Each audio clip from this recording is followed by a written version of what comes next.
En tant que berger, nous avons une tellement grande responsabilité.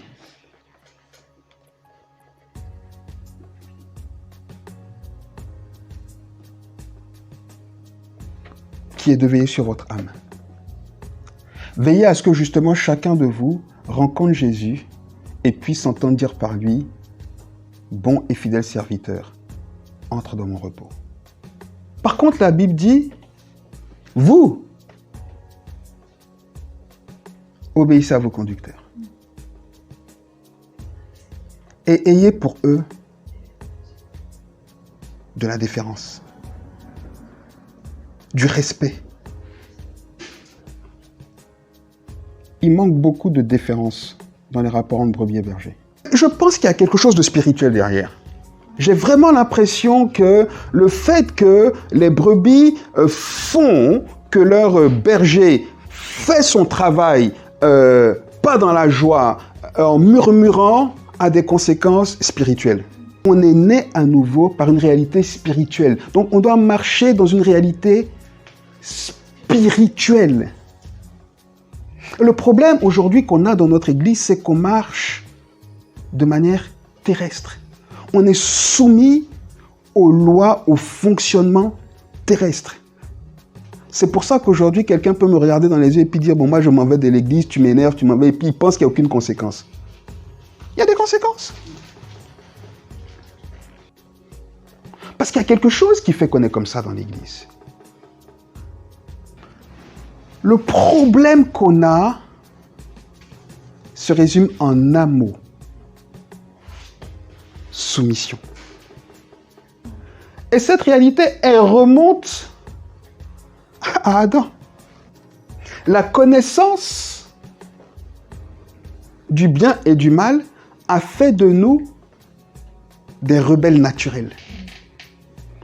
Et donc, toute relation dans laquelle on a l'impression qu'il faut se soumettre ou que quelqu'un est en autorité sur nous,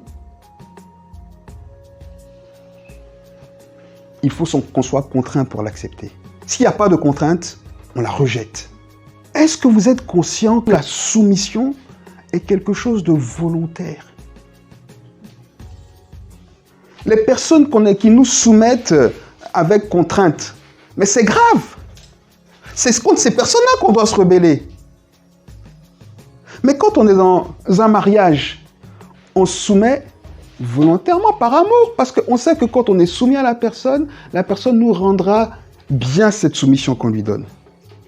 C'est pour ça que la Bible, quand elle parle du couple, et même c'est le principe de la soumission, elle dit « Femmes, soyez soumises à vos maris comme l'Église est soumise à Christ. » Mais on est volontairement, moi je suis et je me ressoumets et me soumets et encore à Christ. C'est aucun problème. Je sais que j'ai rien à craindre de lui. C'est une soumission volontaire parce que je sais qu'il me le rend bien. Soumission volontaire de confiance.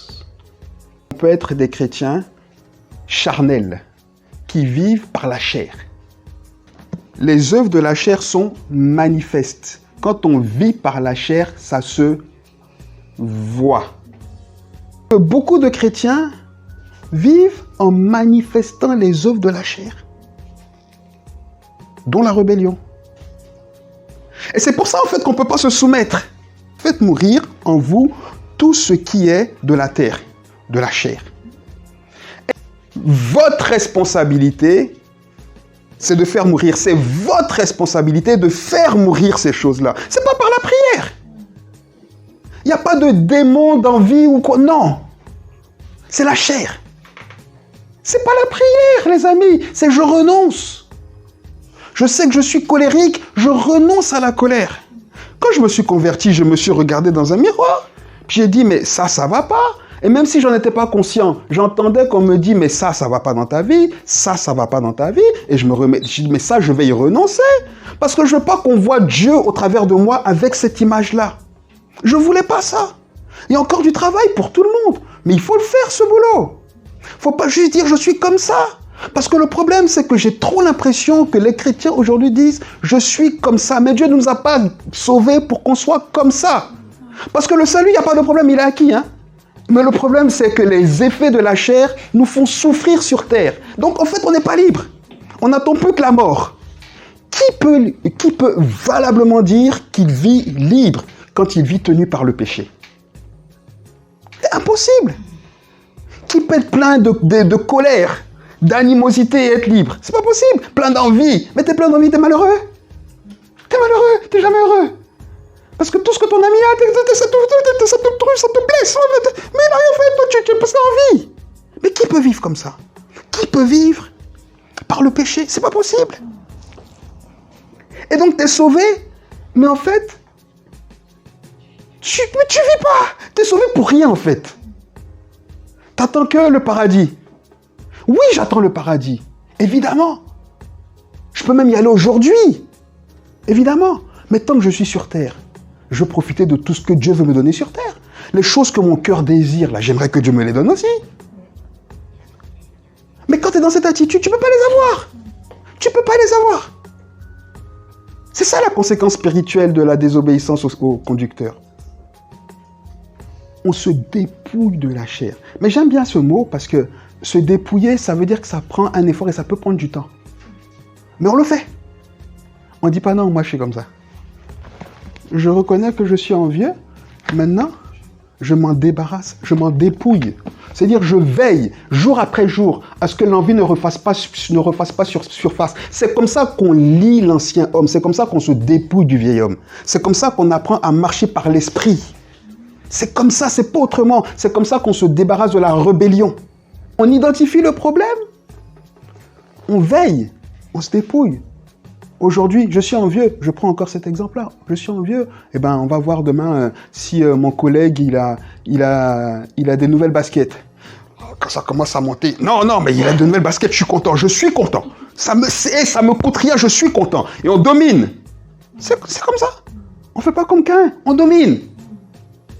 Ça peut bousculer, ça va bousculer, mais c'est comme ça. Le lendemain, il aura de nouvelles baskets et une nouvelle veste. Je suis content, on domine. Et puis à force, ça devient une habitude. Parce qu'on se réveille, parce qu'on dit, Seigneur, aide-moi, je suis content, je suis dans la joie. Ma joie ne dépend pas de ça, je suis content, Seigneur. C'est comme ça qu'on fait. C'est comme ça qu'on se dépouille aussi de la rébellion. C'est comme ça qu'on entre dans la soumission.